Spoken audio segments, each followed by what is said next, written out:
សូមជម្រាបសួរពុកម៉ែបងប្អូនទាំងអស់គ្នាសូមស្វាគមន៍មកកាន់កសិដ្ឋានដាំចោអាសាឡារស្មីថ្ងៃនេះផងដែរបងប្អូនមកបង្ហាញអំពីសកម្មភាពដួសចោអាសាឡា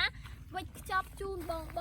25ខេត្តក្រុងហើយថ្ងៃនេះដែរខាងបងប្អូនគឺដួសចំនួន50គីឡូផ្ញើជូនបង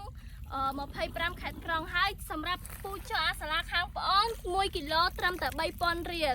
សម្រាប់ពុកម៉ែបងប្អូនដែលមានសត្វចិញ្ចឹមដូចជាមាន់ទាបង្គាបង្កងខ្យងក្តាមអណ្ដើកកន្ធាយអីពុកម៉ែបងប្អូនអាចងាកមកដាំពូជចោអាសាឡាទាំងអស់គ្នាដើម្បីជួយកាត់បន្ថយចំណីបេដល់ទៅ70%ហើយសម្រាប់ពូជចោអាសាឡានេះដែរគឺវាមានប្រូតេអ៊ីនខ្ពស់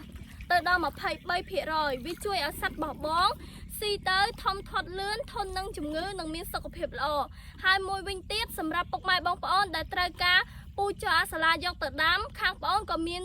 សម្ភារៈដាំពូជចោអាសាឡាដូចជាតង់ស្បាយជីពូជនិងថ្នាំដង្កូវ